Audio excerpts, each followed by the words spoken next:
আব্বারা মায়েরা, আল্লাহ দয়াময় কোরআনুল কারীমে 30 নম্বর পারা সূরা ইনশিরাহ অথবা সূরা আলাম নাসরার 4 নম্বর আয়াতের মধ্যে জানিয়ে দিলেন, আমার আপনার নবীর শানে আল্লাহ দয়াময় স্পষ্ট করে বলেন, ওয়ারাফা'না লাকা যিকরাক, আমি আল্লাহ আমার হাবিবের আলোচনা জিকির সম্মানকে সমুন্নত করেছি। আরো জোরে বলুন। ও ভাইজানেরা, সোনার মানিক যুবকেরা, আব্বারা মায়েরা, আল্লাহ নিজেই ঘোষণা দিলেন আমার আপনার নবীর সম্মান মাকাম আল্লাহ বাড়িয়েছেন। এই আয়াতের ব্যাখ্যা দিতে গেলে কয়েক ঘন্টা বলে শেষ করা যাবে না। আল্লাহ দয়াময় তারা সৃষ্টি জগতের মধ্যে আমার আল্লাহ সব থেকে আমার আপনার নবীর সম্মান মাকাম মর্যাদাকে আলা করেছে, বৃদ্ধি করে দিয়েছে। আমার নবী কি পরিমাণে আল্লাহ তাআলাকে সম্মান দিয়েছে, যেটা মানুষের চিন্তার বাইরে। অন্তত মুখে এক কথা বলছি, দুটো একটা পয়েন্ট আনি। প্রথমে নবীর সম্মানের কথা বলবো, আল্লাহ আমার হাবিবকে কি পরিমাণে সম্মান মাকাম মর্যাদা দিয়েছে। দ্বিতীয়ত আমার নবীর সিরাতের কথা বলবো, আল্লাহ তাআলাকে কেমন পর্যায়ের আদর্শ দিয়েছিলেন।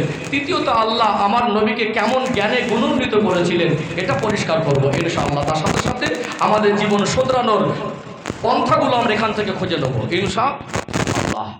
ও ভাইজানেরা, সোনার মানিক যুবকেরা, আব্বারা মায়েরা, আমার আপনার নবীর সম্মান মাকাম মর্যাদা আমার আল্লাহ বানিয়েছেন। আমরা আমাদের নবীর সম্মানের কথা বলি বলে তাই আমাদেরকে মানুষ ভালোবাসে, কিন্তু নবীর সম্মানের কথা আমরা বলে শেষ করতে পারবো না। পৃথিবীতে আমার আল্লাহ আমার রাসূলকে তার সৃষ্টি জগতের মধ্যে সব থেকে বেশি ভালোবাসেন। জোরে বলুন সুবহানাল্লাহ। আল্লাহ পাক যদি 18,000-এর বেশি মখলুক বানায়, আমার আল্লাহ তার সমস্ত মখলুকের মধ্যে মনুষ্য জাতিকে শ্রেষ্ঠ করলেন। কোরআনুল কারীম আল্লাহ ঘোষণা দিলেন, ওয়ালাকাদ কাররামনা বানি আদম, আমি আল্লাহ আদম সন্তানকে সম্মানে জীবন দিয়েছি। আমরা হলাম সৃষ্টির শ্রেষ্ঠ। মানুষকে আল্লাহ পাক সৃষ্টি শ্রেষ্ঠ করেছেন। এই মানুষদের মধ্যে নবীরা হলেন শ্রেষ্ঠ, আর নবীদের মধ্যে আমার আপনার নবী, দয়ার নবী, মায়ের নবী, আমার রাসূলকে আমার আল্লাহ নবীদের নবী করে ইমামুল আম্বিয়া করেছেন। কি সম্মান আল্লাহ দিলেন। আল্লাহ নবী হুজুর আমার মেরাজের রাতে হাতিমে কাবার মধ্যে ঘুমাচ্ছিলেন। এমন সময় হযরত জিবরাইল আলাইহিস সালাম আসলেন। আল্লাহর ইচ্ছা হলো আল্লাহর প্রিয় হাবিবের মনে যখন কষ্ট হয়, আল্লাহ রাসূলের মনে যখন দুঃখ হয়, কেউ যদি সান্ত্বনা না দেন, আমার আল্লাহ আমার রাসূলকে তিনি সব সময় সান্ত্বনা দিয়েছে। আমার নবীকে আল্লাহ দিদার দেবেন মনে করলেন, আমার নবীকে আল্লাহর দরবারের মেহমান বানাবেন, আমার আল্লাহ তিনি মনে করলেন। এই মনে করে আল্লাহ পাক বারাক নামক জান্নাতি একটা বাহন পাঠালেন। আমার আল্লাহ দুজন ফারিস্তাকে সম্মান আর তাজিম করে নিয়ে আসার জন্য পাঠিয়ে দিলেন। নবী আমার ঘুমাচ্ছিলেন, জিবরাইল আমিন আলাইহিস সালাম আসলেন। আল্লাহ নবীকে সালাম দিতে লাগলেন, আসসালামু আলাইকা ইয়া রাসূলুল্লাহ, আসসালামু আলাইকা ইয়া হাবিবাল্লাহ। ইয়া রাসূলুল্লাহ, ইয়া হাবিবাল্লাহ, হুজুর আপনি ঘুম থেকে উঠুন, আজকে দিনটা আপনার জীবনের বড় স্পেশাল দিন হবে। আমার আল্লাহ আজকে আপনাকে তিনি মেহমান হিসাবে তানার দরবারে নিয়ে যাবার আদেশ করেছেন। আল্লাহ নবী ঘুম থেকে উঠলেন, উযু করলেন, বোরাকের পিঠে নবী নামাজ দেওয়ার বলেন। আমার নবীকে মক্কার জমিন থেকে নিয়ে মদিনার খেজুর বাগানের উপর থেকে আজকে বর্তমান ভৌগোলিক ম্যাপের অবস্থানে যেটা হলো প্যালেস্তাইন, যে যেখানে মসজিদে আকসা, আমার আল্লাহ আমার রসুলকে ওই জায়গায় মসজিদে আকসায় হাজির করে দিলেন। আল্লাহ নবী হুজুর আমার মসজিদে আকসায় এসে দেখলেন আল্লাহ দুনিয়ার জমিনে লক্ষাধিক নবী রসুলদেরকে প্রেরণ করেছিলেন। সমস্ত নবী রসুলরা এক জায়গায় হয়ে গেল, আল্লাহ নবীর সঙ্গে সকলের দেখা হয়ে গেল। আমার আল্লাহর তরফ থেকে অর্ডার এসে গেল, আল্লাহর তরফ থেকে হুকুম হয়ে গেল, আমার নবী আলাইহিস সালাম গণেরা, আজকে তোমরা সব নবীরা এক জায়গায় একত্রিত হয়েছো। আজকে আমি আল্লাহর দরবারে শুকরিয়া আদায়ের জন্য 2 রাকাত শুকরিয়ার নামাজ আদায় করো। নামাজটা হবে জামাত সহকারে। বলুন তো জামাতে সেদিন নামাজ পড়তে হয়, নামাজটা যদি জামাত সহকারে হয় একজন ইমাম দরকার আছে না নেই? আছে না? ওই জামাতে সাধারণ কোনো ব্যক্তি নেই, সমস্ত নবীর এক জায়গায়, সাধারণ কোনো মানুষের ওখানে সুযোগ নেই। মেরাজের রাতে আল্লাহ নবীদেরকে একত্রিত করালেন। নবীদের পরকালীন জীবন আর সাধারণ মানুষের পরকালীন জীবন এক নয়। কথা কি বুঝতে পারছেন? আল্লাহ চাইলে তাদের জীবনে তারা এক জায়গায় হতে পারে। এখন নামাজ হবে জামাত সহকারে, ইমাম দরকার আছে না নেই? সব তো নবী, কে ইমামতি করবেন? আমরা 10 জন এক আলেম এক জায়গায় হয়ে গেলে ঠেলাঠেলি হয়, তুই কে নামাজ পড়া, আর একজন বলো ওকে নামাজ পড়া। মাঝে মাঝে কেউ মনে করেন আমি একজন নগণ্য মানুষ, আমাদের মধ্যে যিনি মুরব্বী বা জ্ঞানী তিনি হয়তো নামাজটা পড়াবেন, তিনি ইমামতির হকদার মনে হয়। নবীদের মধ্যে বলা বলি করতে লাগেন। আজকে সমস্ত নবীরা এক জায়গায়, কে ইমাম হয়ে নামাজ পড়াবেন, কে ইমামতির সুযোগটা পাবেন? নবীদের ইমামতি করাটাও বড় সৌভাগ্যের ব্যাপার। কেউ কেউ মনে করেন সকলের আদি পিতা আবুল বাশার আব্বাজান আদম আলাইহিস সালাম, তিনি হয়তো ইমামতির সুযোগ পাবেন। কেউ মনে মনে করেন হযরত মুসা আলাইহিস সালাম আল্লাহর সঙ্গে ডাইরেক্ট কথা বলেছিলেন, জানার লবাব হলো মুসা কালিমুল্লাহ, তিনি হয়তো ইমামতির সুযোগ পাবেন। আবার কেউ কেউ মনে করেন আল্লাহ একজন নবীকে খলিল বলে আখ্যায়িত করেছিলেন, ইব্রাহিম খলিলুল্লাহ, ইব্রাহিম আলাইহিস সালামকে আল্লাহর দোস্ত বলেছিলেন, তিনি হয়তো ইমামতির সুযোগ পাবেন। আবার কেউ কেউ মনে করেন আল্লাহ দয়াময় বিনা বাপে একজন নবীকে দুনিয়ায় পাঠালেন, বিনা বাপে সন্তান হযরত ঈসা রূহুল্লাহ, তিনি হয়তো ইমামতির সুযোগ পাবেন। এমন সময় নবীদের মধ্যে কথোপকথন হয়।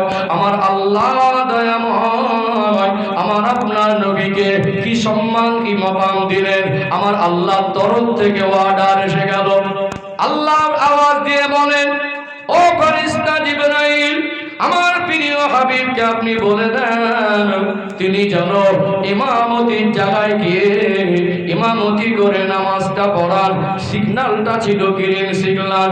জিবরাইল আলাইহিস সালাম আমার নবীকে মধুর সুরে ডাকেন, ইয়া রাসূলুল্লাহ, ইয়া হাবিবাল্লাহ, আর দেরি করা যাবে না, আজকে ইমাম কে হবে? আমার আল্লাহ স্বয়ং তিনি নিজে ফয়সালা করে পাঠিয়েছেন, আজকে আমার আল্লাহ আপনাকে নবীদের জন্য ইমাম নিযুক্ত করেছে। বলেন না, নারায়ে তাকবীর, নারায়ে তাকবীর। আমার নবী হলেন ইমামুল আম্বিয়া, একটা লোকাব হলো ইমামুল আম্বিয়া, নবীদের ইমাম। জোরে বলুন। সাধারণ মানুষের নেতা হয় নবীরা, কি বুঝলেন? সাধারণ মানুষের নেতা হয় নবীরা। আল্লাহ নবীদেরকে নেতা বানালো, আল্লাহ আমার নবীকে নবীদের জন্য নেতা বানিয়েছেন। জোরে বলুন। কথা কি বুঝতে পারলেন?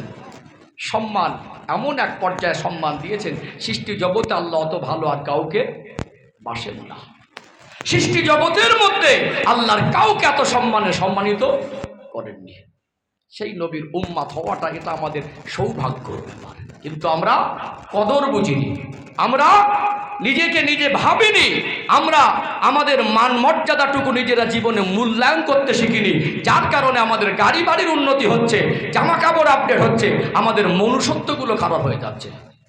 উদাহরণ দেবো, আমার তো অভ্যাস বাস্তবকে সামনে রেখে কথা বলা, জীবনী বললে তো বলেই যেতে পারবো, একটু জীবনের শিক্ষা নেওয়ার জন্য উদাহরণ দেব উদাহরণ। আমার কথা একটু বুঝতে পারছেন? কিন্তু সেই দিন আমার রস করতে খুব কষ্ট হয়, যেদিন মানুষগুলো মন মরা করে আর একেবারে ঝিমানো অবস্থায় বসে থাকে। এখানে তো মন মরা হওয়ার জায়গা নেই, নবীর জীবনী শুনছেন, কি অসুবিধা হচ্ছে নাকি? আমার কথা কি বুঝতে পারছেন? আর আমি খুব স্পষ্ট ভাষায় কথা বলি। অনেক হাই এডুকেটেড পার্সন, যারা অনেক উচ্চশিক্ষিত মানুষ, আমার খুব ভালো বন্ধু বান্ধব আছে, তারা আমাকে জিজ্ঞাসা করেন আপনি বাংলা কত দূর পড়েছেন, আপনি যে ভাষায় কথা বলেন এগুলো সাধারণত আলেমদের খুব একটা দেখা যায় না। আল্লাহ মাফ করুক, আমি নিজেকে কোনোদিন বক্তাও মনে করতে পারি না। আমি এখনই মনে করি আমি নগণ্য আপনাদের পায়ের ধুলো। বুঝতে তো অসুবিধা, এমন ভাষায় তো আমি কথা বলিনি। বলছি কি খুব সহজ সরল ভাষায় বলছি। চলুন এখানে একটু উদাহরণ দেই, তাহলে একটু পরিষ্কার হবে ইনশাআল্লাহ। আমরা যে শ্রেষ্ঠ নবীর উম্মাত, এই বোধটুকু আমাদের ভিতরে থাকা দরকার আছে, আছে না নেই? কি মনে হয়? আমার নিজের পরিচয়, নিজের অস্তিত্ব, নিজের সম্মান, নিজের দায়িত্ব, এই বোধটুকু আমাদের ভিতরে যদি আমরা তৈরি করতে না পারি, আমাদেরকে শ্রেষ্ঠ নবীর উম্মাত হিসাবে আমরা হক আদায় করতে পারবো না। কারণ একটু উদাহরণ দিলে পরিষ্কার হয়ে যাবে। এখন প্রত্যেকটা মসজিদের ইমামদের সম্মান আছে না নেই? একটু হ্যাঁ দেন। আছে, বেশি না কম? বেশি। ইমামরা সম্মানী, ইমাম মানেই একটা নেতা, ইমাম মানে মহল্লার নেতা। মহল্লা যেমন পর্যায়ের মানুষ থাকুক সবার নেতৃত্ব দেন, ফরজ নামাজটাও তার নেতৃত্বে পড়তে হয়, কথা ঠিক না বেঠিক? এখন এই ইমামদের যে সম্মান, ইমাম যদি নিজের সম্মানটুকু না বোঝে, ধরে রাখতে না পারে, ইমামতির চাকরি থাকবে? থাকবে না। উদাহরণ দিয়ে বুঝতে পারবেন। এখন মনে করুন না, কোনো একটা মসজিদের ইমাম প্রয়োজন, ইমাম চলে গেছে। কিছু কিছু মুসল্লি আছে খুব ডেঞ্জার, ক্রিটিক্যাল, ইমামের পিছনে কাটি মারা তাদের অভ্যাস। আলেমদের দেখলে তাদের মনে একটা হিংসা হয়, আছে না নেই? আছে না? কিছু মানুষ সামনে গিয়ে আসসালামু আলাইকুম, পিছনে আবার কাটি মারে, আছে না নেই? আমি আপনাদের বলছি, সমাজের বাস্তবতা তুলে ধরে উদাহরণ দিচ্ছি। এখন কিছু মানুষ একটা ইমামকে পিছনে লেগে তাড়িয়ে দিল, একটা ইমাম দরকার, গ্রামের মানুষ বলছে ইমাম যখন দরকার, আমাদের ইমাম শুক্রবার সে জীবন নামাজটা পড়া। যারা আলেম আছেন তারা একটু তার ইলমি মোজাকারা করবেন, তাকে জিজ্ঞাসাবাদ করবেন। আমরা অন্তত তার ফেস কাটিং, তার চাল চলন, তার গলার কণ্ঠস্বরটা সবাই মিলে দেখে নেব। এখন জুমার দিন নতুন ইমাম নিয়োগের জন্য একজন ইমামতি করতে আসবেন, সবাই আবেগ নিয়ে সকাল সকাল মসজিদে গেলেন। ইমামের মুখে যদি দাড়ি না থাকে, সেদিন নামাজ হবে না প্রতিবাদ হবে? হাবু দেন, প্রতিবাদ হবে না? প্রতিবাদ কারা করবে? যে কটার মুখে দাঁড়িয়ে আছে সেই কটা করবে না গ্রামবাসী সবাই করবে? সবাই করবে। যার মুখে নেই সেও করবে, আর যার মুখে আছে সেও করবে। আচ্ছা আপনি বলুন, এতদিন গ্রামে বহু মানুষের মুখে দাড়ি নেই, একজন ইমাম সত্যি যদি দাড়ি চাচা অবস্থা মেম্বারে দাঁড়ায়, সেদিন সবার ঘুম ভেঙে যাবে, যাবে না? সবার সেদিন রক্ত গরম হয়ে যাবে, সবার সেদিন জ্ঞান বিবেক ফিরে যাবে। এতদিন মনে হবে সব সেন্সলেস, বেহুশ হয়েছিল, কিছু জানতো না, বুঝতো না। একজন ইমামের যদি দাড়ি চাচা দেখে, তখন সব একদম মসজিদ তোলপাড় হয়ে যাওয়ার মতো। কেন ইমামের দাড়ি চাচা হবে না?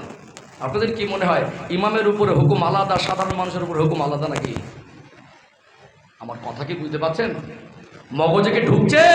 ইমাম দাড়ি চাচলে যে গোনা হবে, আমি আপনি দাড়ি চাচলে সেই গোনা হবে। ইমাম যদি দাড়ি চেঁচে ঘরে, আমি উদাহরণস্বরূপ বলছি, কোন ইমামকে ছোট করা বা কাউকে আমি মেশাবেন না, যার বোঝানোর জন্য বলছি। ইমামের জন্য দাড়ি রাখার যে হুকুম, আমাদের জন্য সেই হুকুম। একটা আলেম যদি আপনাদের এই মাদ্রাসা, আলহামদুলিল্লাহ, আল্লাহর কাছে শুকরিয়া আদায় করুন, যেখানে কোরআন তেলাওয়াত হয়, আল্লাহ রহমত বর্ষণ হয়, আল্লাহ পাক ওই এলাকা থেকে আযাব গজবগুলো আল্লাহ দূরে সরিয়ে দেন। জোরে বলুন। এই এলাকার মানুষ কত সৌভাগ্যবান। এই গ্রামের মানুষ মাইয়েত হয়ে কবরে চলে গেছে, আজকে এই গ্রাম থেকে ছোট ছোট বাচ্চারা, তার নিজের ছেলেরা 12টা পর্যন্ত গেম খেলে ঘুমালেও তার গ্রামের মাদ্রাসার ছোট বাচ্চারা ফজরের নামাজ পড়ে সূরা ইয়াসিন তার নিষ্পাপ জবানে পড়ে পড়ে আল্লাহর কাছে হাত তুলে আমিন আমিন করে। মাদ্রাসার প্রতি খেয়াল রাখবেন, মাদ্রাসার বাচ্চাদের ভালোবাসবেন, আলেমদের প্রতি শ্রদ্ধা ভক্তির নজর রাখবেন। আল্লাহ আপনাদের ঈমান আমলের উন্নতির রাস্তা করে দেবে ইনশাআল্লাহ। ওলামা বিদ্বেষী চিন্তাধারার মানুষের জীবন পরিবর্তন কঠিন হয়। যাই বলছিলাম, এখন যদি দেখেন একজন আলেম মানুষ আপনার গ্রামের কেউ বাজারে দাঁড়িয়ে বিড়ি বা সিগারেট টানছে, সেদিন মানুষ সমালোচনা করবে না? আমার কথা কি বুঝতে পারছেন? করবে না। কোন এক মসজিদের ইমাম যদি বাজারে গিয়ে বিড়ি টানে, মুসল্লিরা দেখে তার পরবর্তী সময় তার পিছনে নামাজ পড়তে চাইবে? চাইবে। সাধারণত এরকম ইমামরা এটা করে না, তার দাড়ি চাচার না বিড়ি খায়, এটা করে না। কিন্তু যদি এরকম একটা কাজ করে ফেলে, সারা লোকের তখন ঘুম ভাঙতে শুরু করবে। কিন্তু এতদিন কোথায় ছিলেন? আপনার ছেলের মুখে দাঁড়িয়ে নেই কোনোদিন, তো আপনার ঘুম ভাঙলো না। হুজুরের বউ যদি বেপরদায় ঘুরে বেড়ায়, সারা গ্রাম তোলপাড় হয়ে যাবে। আপনার গ্রামে 99টা মেয়ে আর বৌমা বেপর্দায় ঘুরছে, ওই এতদিন থেকে আপনাদের ঘুম ভাঙলো না? একজন আলেমের দায়িত্ব অনেক বেশি, একজন ইমামের সম্মান অনেক বেশি। কারণবশত ইমাম যদি তার দায়িত্ববোধটা ভুলে যায়, সবাইকে নিয়ে নেতৃত্ব দিয়ে নামাজ পড়ায়, সবাই তাকে সম্মান করে, তার সম্মানের জায়গাটা ধরে রাখতে হবে তাকে।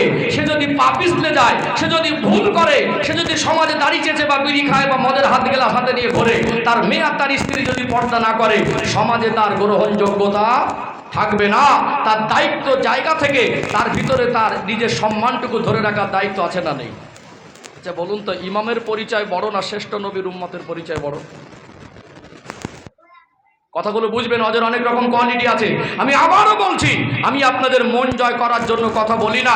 আমি সাধারণত এই কথা বলি, যদি কোরআন হাদিস মাফিক সত্য কথাগুলো আমার জবান থেকে বের হয়, আমার কথায় কেউ রাগ করলে আমার দুঃখ হয় না, আর খুশি হলে আমার আনন্দ হয় না, কারণ এখানে আমি হক আদায় করতে বসেছি। আচ্ছা বলুন, আমি এখন ইমামতিতে পেশায় যুক্ত নেই, আমি কাল ইমামতি পেশায় যুক্ত হব, 15 দিন পর ভালো লাগে না, ইমামতি পেশা থেকে চলে আসবো। এর জন্য আমার কি আল্লাহ হিসাব নেবে? হিসাব নেবে না। কিন্তু আপনি যে শ্রেষ্ঠ নবীর উম্মত, ইমামতির পরিচয় আজ আছে কাল রাখবো না, এটা আমার গুনাহ হবে না। আমি আরো কোনো একটা খেদমত করে নেবো, ব্যবসা করে নেবো, হালাল কাজ করে নেবো।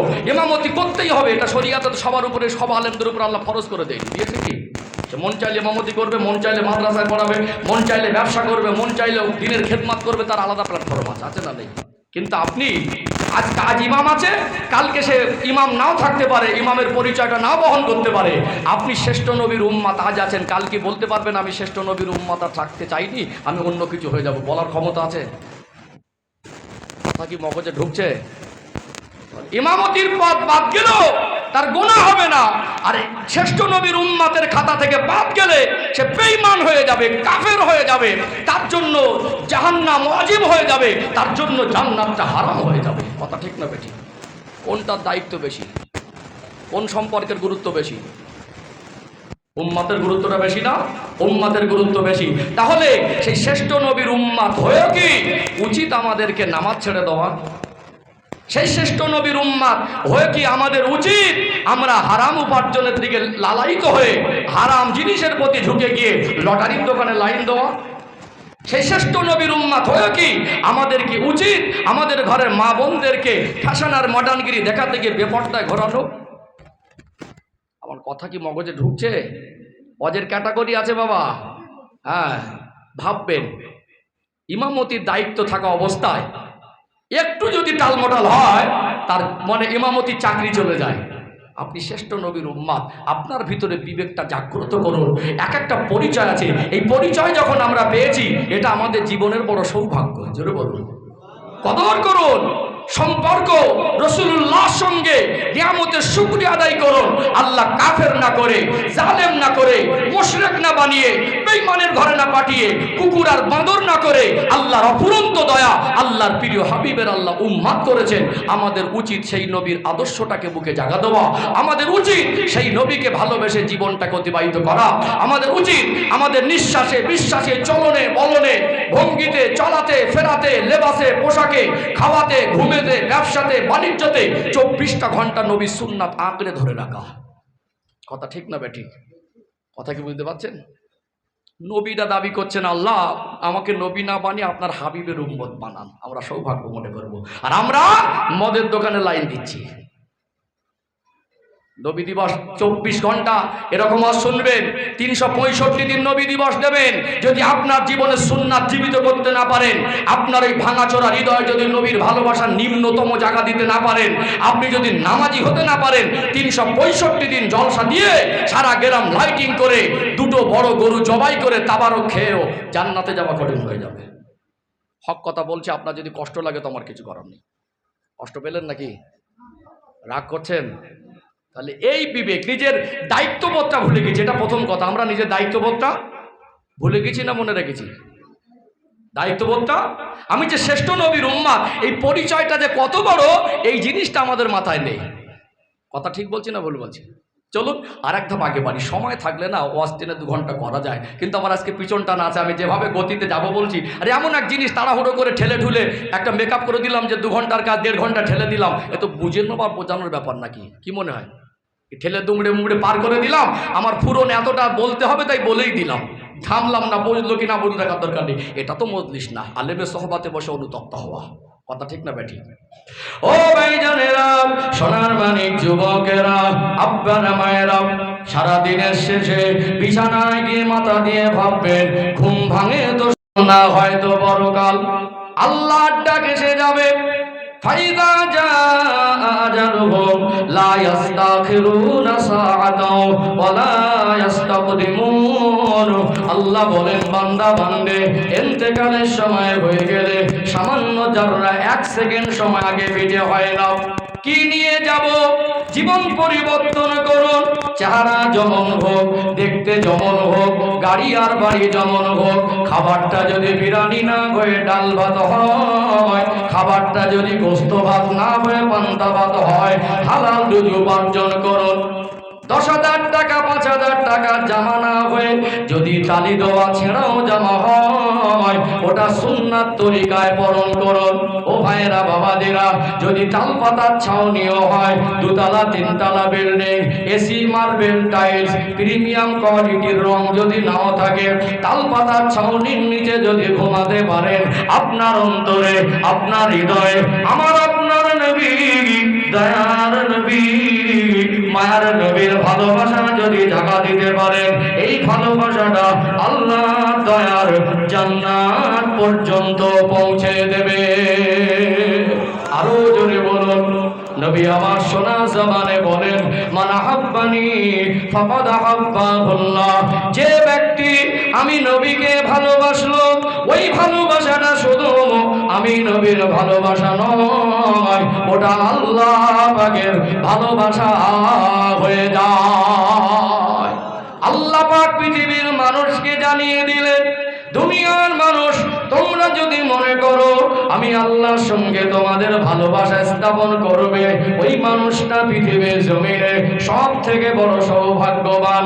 আল্লাহ যার উপরে খুশি, ওই মানুষটা পৃথিবীর জমিনের সব থেকে বড় সৌভাগ্যবান। যার অন্তরে নবীর ভালোবাসা বেশি, ওই মানুষটা পৃথিবীর জমিনের সব থেকে বড় সৌভাগ্যবান। যার আদর্শে নবীর সুন্নাতের আলো আছে।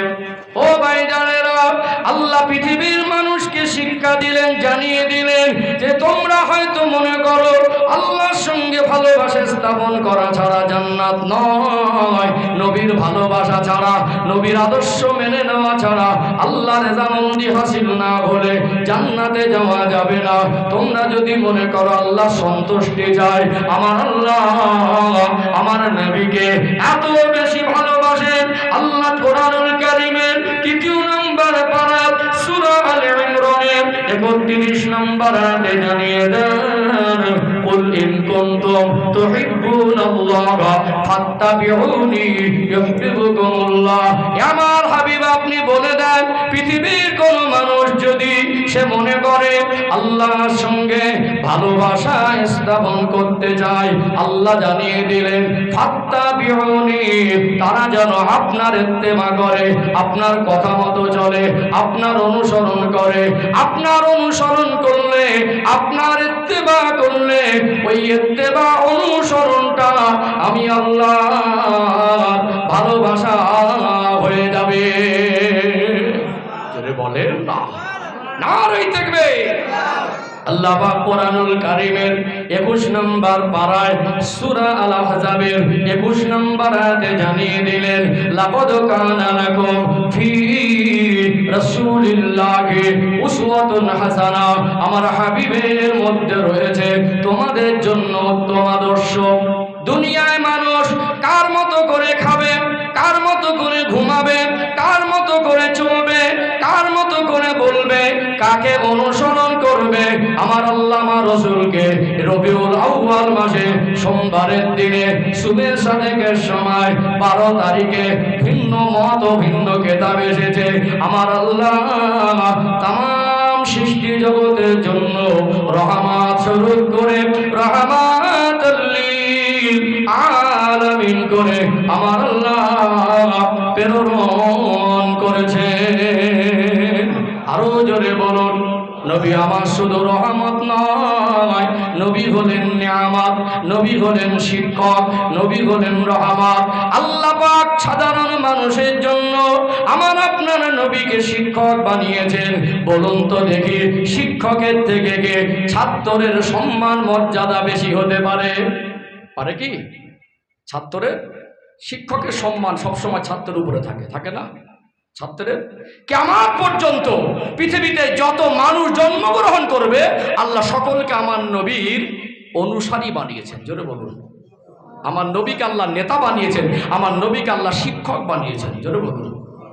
আমার আল্লাহ যদি চাইতেন আমার আপনার নবীকে পৃথিবীর জমিনে আজ থেকে 1400 বছর আগে যেখানে সব থেকে ভালো শিক্ষা ব্যবস্থা ছিল সেই দেশে পাঠাতে পারতেন, কিন্তু আমার নবীকে আমার আল্লাহ মক্কার নগরে অন্ধকারে ডুবে থাকা মানুষদের মাঝে পাঠালেন। আমার রাসূলের দুনিয়ায় কোনো শিক্ষক নেই, আমার নবীর দুনিয়ায় কোনো বিদ্যালয়ে যায়নি, আমার নবীর জ্ঞান আল্লাহ দুনিয়ার জ্ঞানে জ্ঞানান্বিত করেননি। আমার নবীকে আল্লাহ কেন দুনিয়ার কোন স্কুল কলেজে পড়ায়নি? একটুখানি শুধু 4 মিনিট লোকপাত করে বলুন তো দেখি, ছোটবেলায় আমরা যখন মাস্টারের কাছে পড়তে গেছি পড়া হয়নি, মাঝে মাঝে ধমক দিয়েছে না দেয়নি? দেয়নি? এই কান ধরে বস কর। পাশ থেকে একজনকে বলেছে কান বলে দে।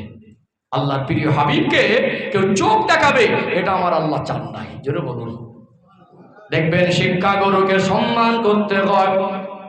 অকর বইটা কিশোরায় সহজ পাঠটা প্রাইমারি স্কুলে একটা শিক্ষকের কাছে পড়েছিল, ছাত্রটা সুপ্রিম কোর্টের বিচারপতি, তারপরেও শিক্ষককে সম্মান করতে হয়। ছাত্র যখন বড় হয় শিক্ষক গর্ব করে বলে ওটা আমার ছাত্র। আল্লাহর প্রিয় হাবিবকে কেউ বলবে ওটা আমার ছাত্র। আমার আল্লাহ কাউকে সুযোগ দেয়নি। আমার আল্লাহ তিনি নিজে শিক্ষক হয়ে আমার আপনার নবী, দয়ার নবী, মায়ার নবীকে আমার আল্লাহ তিনি ওহির জ্ঞানে জ্ঞানান্বিত করে পৃথিবীর মানুষের শিক্ষক বানিয়েছে। বলেন না, নারাই দেখবে কিয়ামত পর্যন্ত নবীর থেকে জ্ঞানী কেউ আর জন্ম নেবে না। আজকে ঈমান মজবুত করার জন্য এই কটা কথা আমার বলা দরকার আছে। আজকে মানে আবিষ্কার, যে আবিষ্কারকরা যে পরিমাণে নতুন কিছু আবিষ্কার করছে দুনিয়া চমকে যাচ্ছে। ঠিক বলছি না ভুল বলছি? মোবাইল ছোট্ট একটা যন্ত্র, ভিডিও কলে কথা হচ্ছে, হয় না? ছোট্ট একটা যন্ত্র, এখান থেকে বিদেশে যোগাযোগ হচ্ছে, হচ্ছে কি হয় না?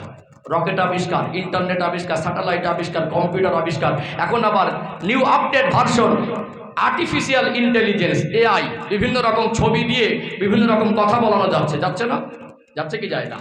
কিয়ামত পর্যন্ত মানুষ যত বেশি উন্নত শিখরে পৌঁছে যাক, আল্লাহ রসুলের থেকে আল্লাহ জ্ঞান কাউকে বেশি দেবেন না।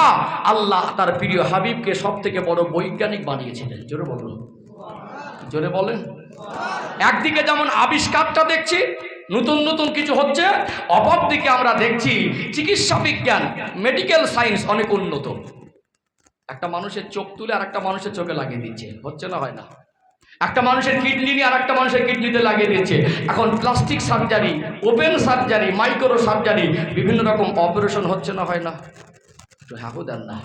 এখন ডক্টরের কাছে গেলে এমআরআই করে, এক্সরে করে, বিভিন্ন রকম ব্লাড টেস্ট করে, হরমোন টেস্ট করে, অনেক রকম পরীক্ষা নিরীক্ষা আছে না নেই? ছোট্ট একটা জীবাণু যেটা খালি চোখে দেখা যায় না, ভিক্টোরিয়া জীবাণু কয়েকশো গুণ বড় করে মাইক্রোস্কোপ দিয়ে বিভিন্ন রকম উন্নত মানের যন্ত্র আবিষ্কার করে আজ ব্লাড টেস্ট করে দেখছে একটা মানুষের গায়ে জ্বর হলে ওই রক্তের ভিতরে ছোট ছোট জীবাণু যেগুলো খালি চোখে দেখা যায় না, কয়েকশো গুণ বড় করে জুম করে দেখছে ওটা ম্যালেরিয়ার জীবাণু না টাইফয়েডের না ডেঙ্গু, দেখছে না? পৃথিবীতে চিকিৎসা বিজ্ঞান যত উন্নত হোক, আল্লাহর হাবিবের থেকে বড় ডক্টর পৃথিবীতে কেউ জন্ম নেবে না। যদি আল্লাহ নবীকে সেই জ্ঞানে জ্ঞানান্বিতার গুণে গুণান্বিত না করতো, আজকে শিক্ষিত একদল মানুষ বলতো যিনি স্কুল কলেজ ইউনিভার্সিটিতে যায়নি তাকে কেন আমি নেতা বলে মানবো? কিন্তু আল্লাহ আমার রসুলকে এমন জ্ঞান আর এমন গুণ দিয়েছেন, পৃথিবীর কোন স্তরের মানুষকে আমার নবীকে নবী বলে মানতে অসুবিধা হবে না। বরং সে যদি আমার নবী জীবনী নিয়ে গবেষণা করে, স্টাডি করে, পড়াশোনা করে, তাহলে দেখা যাবে সেই ব্যক্তিটা আমার নবীকে নেতা বলে মেনে নিতে বাধ্য হবে, আমার নবীর প্রেমে পড়ে যাবে। আল্লাহ এমন এক মধুময় জীবন, এমন এক সম্মানী জীবন, এমন এক ব্যতিক্রমী জীবন আল্লাহ আমার রসুলকে উপহার দিয়েছেন। জোরে বলুন। আজকে শিক্ষার হাত বাড়ছে, সব পিএইচডি ডিগ্রি করছে না? হ্যাঁ, প্রফেসর, লেকচারার আছে না নেই? আছে না? শিক্ষিত মানুষের সম্মান আছে না নেই? যারা শিক্ষক, শিক্ষাগুরু, শিক্ষাবিদ, যারা গবেষক, ডক্টর, এই সমস্ত ক্যাটাগরি, যারা আবিষ্কারক, যারা মানে মেডিকেল সায়েন্স নিয়ে গবেষণা করছে, আজকে আমরা তাদেরকে সম্মানের চোখে দেখি না? একটু হাগুদান না, দেখি না? চলুন, তিনটে জিনিস আমি এক লাইন করে বলেছি, এটা একটু ভিতরে একটা করে প্রমাণ দেই যে আমার নবী শ্রেষ্ঠ বৈজ্ঞানিক ছিলেন কিনা, আমার নবী শ্রেষ্ঠ ডক্টর ছিলেন কিনা, আমার নবী শ্রেষ্ঠ শিক্ষক ছিলেন কিনা, আল্লাহ আমার নবীকে কেমন মাত্রার জ্ঞান দিয়েছিলেন, একটু পরিষ্কার করা দরকার আছে না নেই? বিজ্ঞানের আবিষ্কার দেখে লাফালাফির কি আছে? আল্লাহ আমার রসুলকে যে জ্ঞান দিয়েছেন, কিয়ামত পর্যন্ত বিজ্ঞান তার ধারে পাশে পৌঁছাতে পারবে না। জোরে বলুন, জোরে বলেন। চলুন চিকিৎসার কথাটা একটু বলি নাকি? প্রথম চিকিৎসা বলি না ছাত্র শিক্ষকটা বলে দিই? তিনটে পার্ট একটু পরপর বলি, সময় স্বল্প হয়ে আসছে। আমি তিনটে পার্ট বলি, তারপরে আমরা কেন সেই নেতাকে অনুসরণ করব না? আল্লাহ সেই নেতাকে আমাদের জন্য রহমত করেছেন, আমরা সেই নেতার সঙ্গে জীবনের সুসম্পর্ক তৈরি না করলে এই জীবনের এক পয়সা মূল্য নেই। ও ভাইজানেরা, সোনার মানিক যুবকেরা, আব্বারা, মায়েরা, আজকে 2025 সাল, গোটা পৃথিবীকে চ্যালেঞ্জ করুন। পৃথিবীর জমিনে যত শিক্ষক আছে, যত লেকচারার আছে, যত ডক্টরেট করা পিএইচডি মানুষ আছে, সমাজের জমিনে আজ গোটা বিশ্বে যত বড় বড় প্রফেসররা আছে, একটা শিক্ষককে বলতে শুনেছেন কে? আমি আমার ছাত্রগুলোকে সব যোগ্য ছাত্র বানিয়েছি, কারোর বলার ক্ষমতা নেই। আমার নবীকে আল্লাহ কেমন শিক্ষক বানালেন, আল্লাহ দয়াময় আমার আপনার নবীকে 40 বছর বয়সে নবুয়ত দিলেন। নবী আমার কলেমার বাণী প্রচার করতে শুরু করলেন। ওই অন্ধকারে ডুবে থাকা মানুষগুলো আমার আপনার নবী, দয়ার নবী, মায়ের নবীর হাতে হাত দিয়ে ঈমানের কলেমা পড়ে মুসলমান হয়ে যেতে লাগলেন। জোরে বলুন সুবহানাল্লাহ। ও ভাইজানেরা, সোনার মানিক যুবকেরা, আব্বারা, মায়েরা, আমার রসুল দুনিয়ায় যখন এসেছিলেন, মানুষ জানতো মেয়েকে কবর দিত কি দিত না। বাপ বেটা এক মহিলার সঙ্গে জেনা করত, লুটপাট, মারামারি, কাটাকাটি, ছিনতাই, জুলুম, অত্যাচার, অন্যায়, অনাচার, ন্যায়, নীতি, আদর্শ, শান্তি আর তাদের ভিতরে শৃঙ্খলা বলে কিছু ছিল না। নবী আমার তাদের মাঝে কলেমার বাণী প্রচার করলেন। 40 বছর বয়স থেকে দিন প্রচার শুরু করলেন। 63 বছর হায়াতে জীবন, 23 বছর কলেমার বাণী প্রচার করলেন। আমার রাসূলুল্লাহ নূরের হাতে হাত দিয়ে ঈমানের কলেমা পড়ে মুসলমান হয়েছিলেন। আমার রাসূলুল্লাহ সাহাবার সংখ্যা হলো কম বেশি 1.5 লাখ। জোরে বলেন না, নারে তাকবীর। আমার নবীকে শিক্ষক হিসাবে মেনে নিলেন, তারা সাহাবা হয়ে গেল। আমার নবীকে নবী হিসাবে মেনে নিলেন, আমার নবীকে তারা রহমত হিসাবে পেয়ে গেলেন। জ্যান্ত পুঁতে ফেলতো তার মেয়েকে, সেই মানুষটা হয়ে গেল সাহাবা।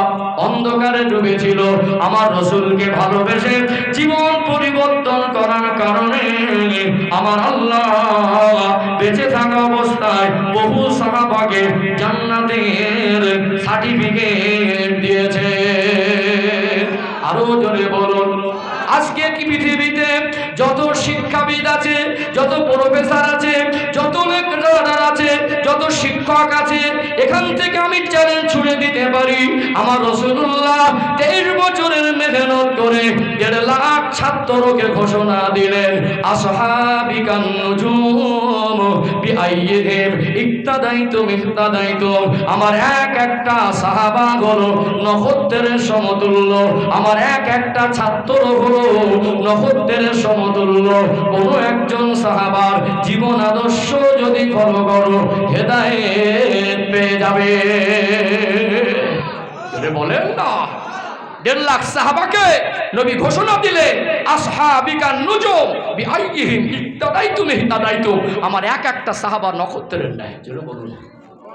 1.5 লাখ সাহাবা সাহাবিয়া, মহিলা পুরুষ উভয় ছিল, একটাও মদের গেলাস হাতে নিত না। বলতে পারবেন কোন সাহাবা কি মদের গেলাস হাতে নিয়েছে?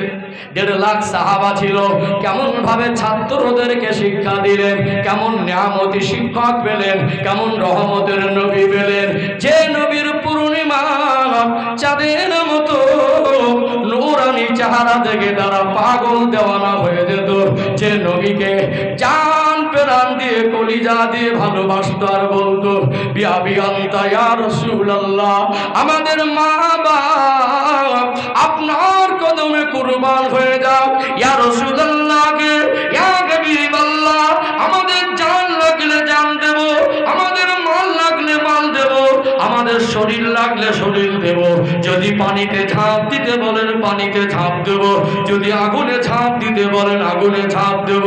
প্রত্যেকটা সাহাবা আমার রাসূলকে জানের থেকে বেশি ভালোবেসেছেন না বাসেন নাই? যে কটা সাহাবিয়ারা ছিলেন আমার রাসূলুল্লাহ সাহাবিয়ারা, তারা ছাত্রী হয়ে গেলেন, একটাও বেপর্দায় ঘুরে বন্ধ করে দিলেন, একটা শরীরের কাপড় নড়তো না, তারা পর্দার মধ্যে আবদ্ধ হয়ে গেলেন। আমার রাসূলুল্লাহ 1.5 লাখ ছাত্র তৈরি করে তাদের সাহাবা লকব দিয়ে গেলেন, তাদের নক্ষত্রের সঙ্গে তুলনা করে গেলেন। এমন এক মহান শিক্ষক আল্লাহ তাআলাকে বানিয়েছিলেন আমার রাসূলুল্লাহর 1.5 লাখ সাহাবা এমন ভাবে নামাজকে জীবনে আঁকড়ে ধরেছিলেন, এমন ভাবে জীবনটাকে পরিবর্তন করেছিলেন। নবী আমার মসজিদে নববী শরীফের ইমাম, আজান হয়ে যেত, হযরত বেলাল রাদিয়াল্লাহু আনহু আজান দিতেন। আজানের আওয়াজ শুনে সাহাবায়ে কেরামেরা সোনার দোকান খুলে রেখে আমার রাসূলুল্লাহর পিছনে নামাজে দাঁড়িয়ে যেতেন। বলেন না নারায়ে তাকবীর। আমার রাসূলের মতো শ্রেষ্ঠ শিক্ষক পৃথিবীতে একটা পাওয়া যাবে? বলতে পারবে আমার ছাত্র মদ খায় না? আমার কথা মনে বুঝতে পারছে না? বলতে পারবে আমার ছাত্র পরনারীর দিকে কোন নজরে দেখে না? শিক্ষক বলতে পারবে? এখন শিক্ষক সামনে ছাত্র নাচানাচি করছে, হ্যাঁ তো দেন না। আমার কথা মনে বুঝতে পারছেন না? এমন শিক্ষকের সন্ধান দিতে পারবেন? বলতে পারবো আমার একটা ছাত্রী বেপর্দায় চলে না? এমন শিক্ষকের সন্ধান দিতে পারবেন? বলতে পারবে যে আমার ছাত্ররা মদের গেলাস হাতে নেয় না, বরং বড় বড় ইউনিভার্সিটির ভিতর থেকে মদের গেলাস মদের বোতলগুলো টেনে বের করতে হচ্ছে? কথা ঠিক না বেঠিক? আল্লাহ আমার প্রিয় হাবিবকে শ্রেষ্ঠ শিক্ষক বানিয়েছিলেন। জোরে বলুন, জোরে হয় না? সন্দেহর অবকাশ নেই, সন্দেহর অবকাশ নেই। শ্রেষ্ঠ শিক্ষক, শ্রেষ্ঠ ডক্টর, কথা মনে বুঝতে পারছেন না? সার্জারি দেখাচ্ছেন, আমার রাসূলের মতো শ্রেষ্ঠ ডক্টর পৃথিবীতে আর কেউ জন্ম নেবে না। তথ্যভিত্তিক আলোচনা করলে রাসূলের চিকিৎসার তথ্য দিতে গেলে ওটা 2 ঘন্টার প্ল্যাটফর্ম করলে ভালো হয়। আলোচনার পরিস্থিতি পেলাম, ঠিক আছে। আমি বলছিলাম না যে অজের একটা মুড থাকে, 2 ঘন্টা অজ করতে গেলে 200 ঘন্টা পড়াশোনা করলে ভালো হয়। 2 ঘন্টা গুছিয়ে নবী জীবনী থেকে গবেষণামূলক কথাগুলোকে বার করে সেই সময়টা অনেকটা মেহনত করতে হয়। কিন্তু আজকে আমি সেই মেহনত করলেও সেই জিনিসটা আপনাদের কাছে পুরোপুরি উপহার দেওয়ার সময়টা আজকে পাবো না। হায়াত বাকি তো মোলাকাত বাকি। হ্যাঁ, সাধারণত নবী দিবসের মাসে এদিকটা একটু কম আসা হয়। তারপরে জাস্ট আর দুটো একটা তথ্য একটু খুব সংক্ষিপ্ত আকারে বলি, যেন এত বিস্তারিত চিকিৎসা বিজ্ঞানের নবী পাককে আল্লাহ কেমন চিকিৎসা বিজ্ঞানের জ্ঞান দিয়েছিলেন সেটা তো মনে একদম 2-4 মিনিটে বলে শেষ করা সম্ভব নয়। জাস্ট একটা তথ্য দেই। পৃথিবীতে কোনো ডক্টর আজ বলতে পারবে যে একটা মানুষকে সাপ কামড়াবে আর আমি থুতু দিয়ে দেবো, সাপের বিষটা পানি হয়ে যাবে? কে বলতে পারবে? ওষুধ লাগবে, সময় লাগবে, কথা বুঝতে পারছেন না? তারপরে ব্যর্থ হয়ে যায়, চিকিৎসা করতে করতে একটা রোগী মারা যায় না। হিজরতের রাতের কথা আপনাদের মনে আছে? আল্লাহ নবী সাহাবী হযরত আবু বকর সিদ্দিক রাদিয়াল্লাহু আনহু আমার রাসূলকে নিয়ে ওই গারে সরে গুহার মধ্যে আমার নবী একটু ক্লান্ত হয়ে হযরত আবু বকর সিদ্দিক রাদিয়াল্লাহু আনহুর কোলে মাথা রেখে ঘুমিয়ে গেলেন। আল্লাহ নবীকে উঠাবেন না, সাপের দংশন করেন, পাহাড়ি বিষাক্ত সাপ হযরত আবু বকর হুজুরের পায়ে দংশন করেন। তিনি পা টেনে নিতে পারতেন, আমার নবীকে সাপ কামড় দেবে এই জন্য নয়, নবীকে আল্লাহ পাক মাখলুকের নবী বানিয়েছেন। তানার মনে হলো নবীকে যদি আমি জাগিয়ে দেই আমার নবীর ঘুম ভাঙানোটা বেয়াদবি হবে, এই জন্য নবীকে জাগান না। সাপের বিষের আসারাতে শরীরের চেহারাটা পরিবর্তন হয়ে গেল, নিরাকার হয়ে গেল, জ্বালা যন্ত্রণা সহ্য করতে পারেন না। দুটা চোখ থেকে টপ টপ করে গরম দুই টুসা চোখের পানি আল্লাহ নবীর চেহারা মোবারকে পড়ে গেল, ঘুম ভেঙে গেল। অমনি আল্লাহ নবী চক্ষু মেলে দেখলেন আবু বকর হুজুরের চোখ ভরা পানি আর চেহারার কালার পরিবর্তন। নবী আমার বলেন, ও হযরতে আবু বকর, কি হয়েছে বাবা, চোখে কেন পানি, চেহারা কেন পরিবর্তন? ইয়া রাসূলুল্লাহ, মনে হয় আমার পায়ে বিষাক্ত কোন সাপ বারবার দংশন করছে। আল্লাহ নবী বলেন, বাবা আবু বকর, কেন আমায় জাগালে না, কেন আমায় বললে না, এত কষ্ট কেন পেলে? আল্লাহ নবী উঠলেন, কোথায় কামড় দিয়েছে বাবা আবু বকর? নবী আমার জিজ্ঞাসা করলেন, পাটা দেখিয়ে দিলেন। আল্লাহ নবীর আঙুল মোবারক গালের মধ্যে দিয়ে থুতু মোবারক লালা মোবারক লাগিয়ে ওই জায়গায় একটু লাগিয়ে দেওয়ার সাথে সাথে আমার আল্লাহ সাপের বিষের আসারাতকে নিস্তেজ পানি করে দিয়েছিলেন। আরো জোরে বলুন, আল্লাহ পাক আমার নবীকে কেমন তিনি যে ডক্টর করেছিলেন। জিহাদের ময়দানে একজন সাহাবা তীরের আঘাতে চোখটা ঠিকরে বেরিয়ে গেল, চোখটা ঝুলছে। আল্লাহ নবীর কাছে কাঁদতে কাঁদতে ছুটে আসলেন, ইয়া রাসূলুল্লাহ, শরীরে বড় জ্বালা যন্ত্রণা, ইয়া রাসূলুল্লাহ, আমার চোখটা বেরিয়ে গেছে।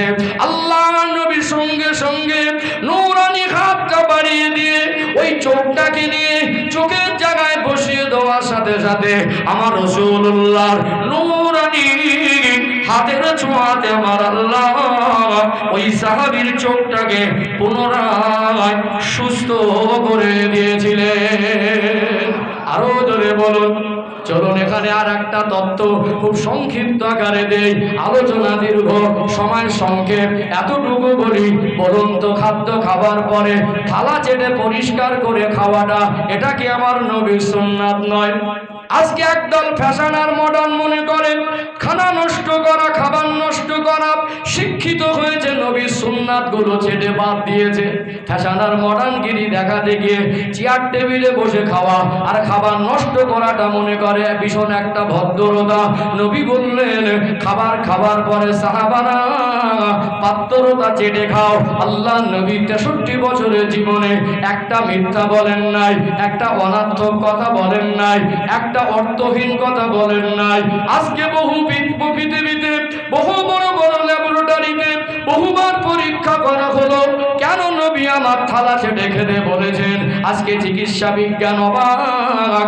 আজ থেকে 1400 বছর আগে এমন নিখুঁত তত্ত্ব দিয়েছেন, তিনি ছাড়া পৃথিবীর আর কে বড় ডক্টর হবেন? আল্লাহ নবীর ওই কথা নিয়ে গবেষণা করে দেখা গেল, খাদ্য খাওয়ার পরে যদি একটা মানুষ থালাটা ছেড়ে পরিষ্কার, পাত্র ছেড়ে পরিষ্কার করার জন্য, আঙুল পরিষ্কার করার জন্য গালের মধ্যে বারবার আঙুল দিয়ে নাড়াচাড়া করে, আল্লাহ ন্যাচারাল ভাবে সৃষ্টিগত বৈশিষ্ট্য দিয়েছেন, গালের মধ্যে একটা লালার উৎপাদন হয়। ওই লালার ভিতরে আল্লাহ এমন উপাদান রেখেছেন মানুষের হজম শক্তিকে বাড়িয়ে দেয়। বলেন না, আজকে চিকিৎসা বিজ্ঞান বলছেন, তিনি এত নিখুঁতভাবে তথ্য দিয়েছেন যে মানুষের গালের লালার মধ্যে হজম শক্তির উপাদান আছে। এটা আল্লাহ প্রদত্ত জ্ঞান, আল্লাহ রহির জ্ঞান। আল্লাহ নিজে শিক্ষক হয়ে তার হাবিবকে এই সূক্ষ্ম জ্ঞানের জ্ঞানান্বিত করেছেন। এটা চিকিৎসা বিজ্ঞানের জ্ঞান আল্লাহ আমার রাসূলকে দিয়েছিলেন। জোরে বলুন। মহাকাশের কথা বলছেন, চন্দ্রযান পাঠিয়ে ল্যান্ড সফল হলো না, ওখানে গিয়ে ল্যান্ড করতে নামতেই পারলো না, চন্দ্রযানটা ফেল হয়ে যায়নি? ফেল হয়ে যায়নি? খবর দেখেননি? আল্লাহর হাবিব জমিনে দাঁড়িয়ে আবু কুবাইস পাহাড়ে আর আঙুল দিয়ে আসমানের দিকে ইশারা করেছেন, ওই চাঁদটা আল্লাহ আমার হাবিবের আঙুলের ইশারায় দ্বিখণ্ডিত করে দিয়েছেন। জোরে বলুন। এতটুকু মগজের আগুন। নবীদের জ্ঞান আর বৈজ্ঞানিকের জ্ঞান আর নয়। বৈজ্ঞানিকরা কিয়ামত পর্যন্ত যেটা পারবে না, নবীদের কথা আল্লাহ সেটা করে দেয়। জোরে বলুন। কোন নবীকে আল্লাহ 2, 4, 5টা মজেজা দিলেন, আল্লাহ পাক আমার রসুলকে 3,500 অধিক মজেজা দিলেন। ঈসা আলাইহিস সালাম পুরনো কবরবাসীর কবরের ধারে গিয়ে বলতেন কুম বিইذনিল্লাহ, 1500 বছর 2000 বছরের পুরনো কবর থেকে কবরবাসী জীবিত জান দাঁড়িয়ে যেত। জোরে বলুন। বিজ্ঞানের বাপের ক্ষমতা আছে? আমার কথা মনে বুঝতে পারছেন না। ভবিষ্যৎবাণী করার ক্ষমতা পৃথিবীর কারোর আছে? কাল কি হবে জানি না, ভবিষ্যৎবাণী কি হবে তুমি জানতে, তাহলে কে কখন মরবে সেটাও তুমি জানতে, কখন পানি হবে সেটাও তুমি জানতে। 5টা জ্ঞান আল্লাহ মানুষকে, পৃথিবীর মানুষকে দেয়নি। আমি লাইনে যাবো না, খুব সময় সংক্ষেপ, এতটুকু বলি। আল্লাহর প্রিয় হাবিবকে সাহাবারা জিজ্ঞাসা করেছিল, হুজুর কিয়ামত কবে হবে? নবী বললেন আল্লাহ পাক, আল্লাহু আলাম, আল্লাহ পাক ছাড়া কেউ জানেন না, তবে কিছু আলামত বলেছেন। আজ থেকে 1400 বছর আগে, কিয়ামতের আগে যা যা ঘটবে নবী যেটা বলেছেন, একটা শব্দ, একটা লাইন, একটা সেন্টেন্স, একটা বাক্য, একটা ওয়ার্ড পৃথিবীর কোনো মানুষ মিথ্যা প্রমাণ করতে পেরেছে? আমার নবী যেটা বলেছেন ঘটছে, আর পরবর্তীতে 100% ঘটবে। যতক্ষণ না নবীর ভবিষ্যৎবাণী পরিপূর্ণ হবে ততক্ষণ কিয়ামত হবে না। পৃথিবীর বিজ্ঞানের জ্ঞান আর রসুলের জ্ঞান এক পাল্লায় তোলা যাবে না। আল্লাহ পৃথিবীতে সব থেকে বড় বৈজ্ঞানিক আমার নবীকে বানিয়েছিলেন। এমন জ্ঞান, এমন গুণ, এমন সিরাত আর এমন চেহারা সৌন্দর্য সুরাত আল্লাহ দিয়েছিলেন, পৃথিবীতে আল্লাহর কাউকেই দেননি। আল্লাহ সব থেকে পেয়ারা হলেন আমার নবী। সেই নবীকে ভালোবাসলে জান্নাত নসিব হয়ে যায়। জোরে বলুন। সেই নবীর আদর্শ আদর্শিত হলে আল্লাহ খুশি হয়ে যায়। সেই নবীকে ভালোবেসে অন্ধ মানুষও জান্নাতে যায়, সেই নবীকে ভালোবেসে গরিব মানুষও জান্নাতে যায়, সেই নবীকে ভালোবেসে একটা মানুষ পৃথিবীর সব থেকে দেখতে খারাপ হলেও সেও জান্নাতে যায়। জোরে বলুন। আলোচনা বুঝতে পারলেন? 1 ঘন্টায় খুব সংক্ষিপ্ত আকারে 2টো কথা বললাম। নবীর ভালোবাসার মাহফিল। বলুন, আমরা এতটুকু গর্ব করে বলি আমার নবীর মতো মহামানব পৃথিবীতে আর দ্বিতীয় কেউ জন্ম ভবিষ্যতেও ছিল না, আর আগামীতেও হবে না। তার যত কাছাকাছি হব আমল, ভালোবাসা, আখলাক দিয়ে আল্লাহ আমাদের সম্মান, মকাম জীবনে ততটা বাড়িয়ে দেবে, ততটা বেশি শান্তি দেবে। কবরের শান্তি, আখিরাতেও শান্তি। আমার আল্লাহ চিরশান্তির জায়গা, আল্লাহ জান্নাত নসিব করে দেবে। যেন বলুন। খুব স্বল্প সময় পেলাম, যতটুকু বলেছি আমল করব। যারা মুরব্বী আছেন, নামাজেরটাকে যাদের শুদ্ধ নেই, মাদ্রাসা আছে, অনেক শিক্ষক আছেন, আমাদের মুরব্বী হুজুর কেবলা আছেন, সোহবাতে বসবেন, আলেমদের সোহবাতে বসে শুদ্ধ করে নেবেন। মনে থাকবে ইনশাল্লাহ। যুবক ভাইদেরকে বলি, তুমি শ্রেষ্ঠ নবীর উম্মাত, তোমার বিবেকে লাগলো নয় তুমি কবরস্থানের পাঁচিলের কাছে বসে গেম খেলা করো। তুমি গাঁজার কলকেটা হাতে উঠিয়ে নিলে মসজিদের সঙ্গে সম্পর্ক করো, ওলামায়ে কেরামদের সোহবাতে ওঠা বসা করো, তোমার জীবনটা সহজে পরিবর্তন হবে ইনশাআল্লাহ। মা বোনদেরকে পর্দায় রাখেন। এই মাহফিলটা আগামীতে হবে তো ইনশাল্লাহ, নাকি কি বলেন? নবীর আশেকরা থাকে। আজকে যারা এখানে এসেছেন কাউকে জোর করে আনা হয়নি। আমি অত্যন্ত খুশি হয়েছি যে আজকে আপনাদের এই 7 নম্বর মেরিগঞ্জে আলহামদুলিল্লাহ এই প্রত্যন্ত এলাকায় একেবারে একটা অনেকটা ভিতরে এসে এখানে আপনার একটা আবাসিক মাদ্রাসাটা চালাচ্ছেন। তাও অবাক হলাম যে এই মাদ্রাসায় বাইরের কোনো অনুদান নেই, হুজুর কেবলার মেহনত। আর আপনারা না জানি কত কষ্ট, দুঃখ, বেদনা, সংসারে কত ঘাত প্রতিঘাত, কত ভাবনাটন আসে, তারপরেও আজকে আপনারা প্রমাণ করে দিয়েছেন আপনারা আল্লাহ রসুলকে ভালোবাসেন, দিন শিক্ষাকে ভালোবাসেন, আল্লাহকে ভালোবাসেন। এ দান বিফলে যাবে না। আল্লাহ যেন এই মাদ্রাসাকে, এই গ্রামবাসী, আশপাশ এলাকার মানুষের জন্য নাজাতের ওসিলা করে দেন। বলেন আল্লাহুম্মা আমিন। এবং সাথে সাথে মাই মুরব্বীদের জন্য দোয়া হবে। এতগুলো মানুষ এসেছেন, আমি দানের জন্য আলাদা করে তেমন কোনো ঘটনা উল্লেখ করতে পারলাম না। এতটুকু বলি, প্রত্যেক বছর আপনারা করেন, আর আমি দোয়া করি আল্লাহ এটাকে যেন কিয়ামত পর্যন্ত জারি রাখেন। বলেন আল্লাহুম্মা আমিন। কিছু কিছু মানুষ আছে একটু কঞ্জুস টাইপের, কিছু কিছু এলাকা, আপনার দানি এলাকা কি হয় জানেন, যে এই দানটা তুলবে, উঠবে, নিজের মন থেকে তো বেরোয় না, আর কিভাবে হবে ওই নিয়ে দুশ্চিন্তা থাকে। আমাদের ক্ষমতা নেই আমরা কিছু করব। আল্লাহ যদি মনে করেন রোগ বিমার দিয়ে পয়সা খরচা করবেন, আমাদের বসে থাকার ক্ষমতা আছে? 50 বছরের কামাই 5 দিনের চিকিৎসা ঠাই পায় না। কথা ঠিক না বেটি? আজ ঘর থেকে বেরোবে না, রাত 2টোর সময় বের হতে হয়। নবী বলেছেন তোমরা আমার রাস্তায় ব্যয়, তোমরা আল্লাহর রাস্তায় ব্যয় করো, ইসলামের জন্য ব্যয় করো, আল্লাহ তোমাদের বিপদ মুসিবত থেকে হেফাজত করবেন, রোগ বিমার থেকে আল্লাহ হেফাজত করবেন। বলেন সুবহানাল্লাহ। সম্মানিত ভাইরা, তো এইটুকু বলি, দান করতে গেলে অনেক টাকা লাগে না, মন ভালো লাগে। বহু টাকা আছে কিছু মানুষের, মন বড় না। মন যার বড়, আল্লাহ মন বড় করনেওয়ালাকে আল্লাহ ভালোবেসে আল্লাহ তার জন্য বরকতের দরজা খুলে দেয়। জোরে বলুন। আমি প্রথমত 3টে পর্বে 10 জন করে নিয়ে একটু খাস করে দোয়া করব, 2টো করে 1000 টাকা 10 জন। আশরায়ে মুবাশশারা, এই 10 জন জান্নাতে সার্টিফিকেট প্রাপ্ত সাহাবী ছিলেন। আল্লাহ আরও সাহাবীরা, আমার নবীর অনেক সাহাবীদেরকে আল্লাহ রসুল জান্নাতি বলেছেন, আল্লাহ সুসংবাদ দিয়েছেন আলাদাভাবে, কিন্তু একেবারে 10 জনকে আল্লাহ পাক একসঙ্গে সুসংবাদ দিয়েছিলেন। তাদের আশরায়ে মুবাশশারা বলেন, একজন হাত তুলবেন নবীর ভালোবাসায়, নবীর মহব্বতে, আল্লাহর জন্য, কবর জগতে নাজাতের জন্য। একজন হাত তুলবেন 2000 টাকা, পরবর্তী দ্বিতীয় তৈরি হয়ে যাবে, দ্বিতীয় হলে তৃতীয় তৈরি হয়ে যাবে। 10 জন হয়ে গেলে একটু প্রাণ ভরে দোয়া করব। প্রথম একজন একটা মানুষ বলেন মাশাল্লাহ মাশাল্লাহ মাশাল্লাহ, একটু হাত তোলেন। ভাইয়ের নাম কি? আমাদের মোজাফফর মণ্ডল ভাই, আল্লাহ আপনার হাসি মুখটা রেখে দেন। আমাদের কি 2 নম্বরে কি ভাই? জন ছেলে, মাশাল্লাহ, তরুণ, আল্লাহ তোমাকে আরো বড় করুক। আলহামদুলিল্লাহ। দেখেছেন, নবীর মহব্বতে আসলে না আরেকটা মনের মধ্যে আলাদা কৈফিয়ত তৈরি হয়। হ্যাঁ, নবী দিবসে বসলে মন নরম হয়ে যায়। হুজুর তাড়াতাড়ি লেখেন। হ্যাঁ, আমাদের মোজাফফর ভাই 1 নম্বরে 2000, 2 নম্বরে হাসেম ভাই, হাসেম শেখ 2000, 3 নম্বর ভাই আমাদের ছোট ভাইয়ের নাম